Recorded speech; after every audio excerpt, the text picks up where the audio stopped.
Hello, আসসালামু আলাইকুম।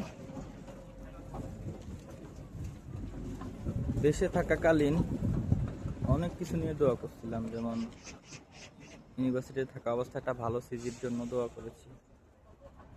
তারপর ইউনিভার্সিটি শেষ হওয়ার পর আইএলসের একটা ভালো স্কোরের জন্য দোয়া করেছি। আইএলসির স্কোরের পর এবার একমাত্র দোয়া ছিল যে আল্লাহ একটা ভিসা মিলাই দাও, ভিসা হয়ে গেলে দেশের বাইরে চলে যাব। সারাদিন এক দোয়াই করতাম।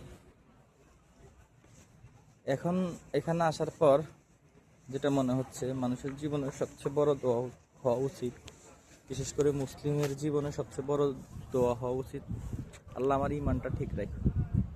কারণ উন্নত যেসব দেশ, ম্যাক্সিমাম দেশই হচ্ছে তারা আধুনিক সভ্যতায় উন্নত। আর যে দেশ যত বেশি আধুনিক, তাদের ধর্মজ্ঞান শূন্য। এখানে এসে নিজের ইমান ঠিক রাখাটা একটা চ্যালেঞ্জ হয়ে যাচ্ছে। যেমন শুক্রবারে জুমার নামাজের সময় ক্লাস থাকে, কাজ থাকে, তারা ছুটি দিতে চায় না। তারা মনে করে যে এটা আমাদের কোনো ফেস্টিভ্যাল। তারা বলে যে আমাদের অনেক বেশি ফেস্টিভ্যাল, এত ছুটি নেওয়া হয় কেন?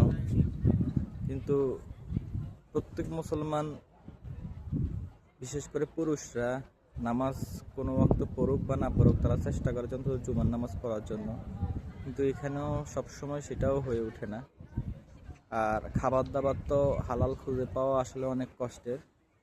ম্যাক্সিমাম হারাম খাবার দাবার, সেটা দেখে খাওয়াটা অনেক বড় কষ্টের বিষয়।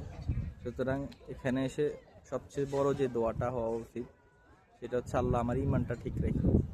কারণ দিন শেষে আমরা মুসলিম, আমাদের যদি ইমানটাই ঠিক না থাকে তাহলে আসলে আমাদের কিছুই থাকে না, সব শেষ।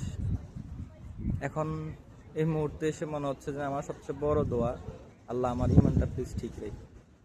ধন্যবাদ।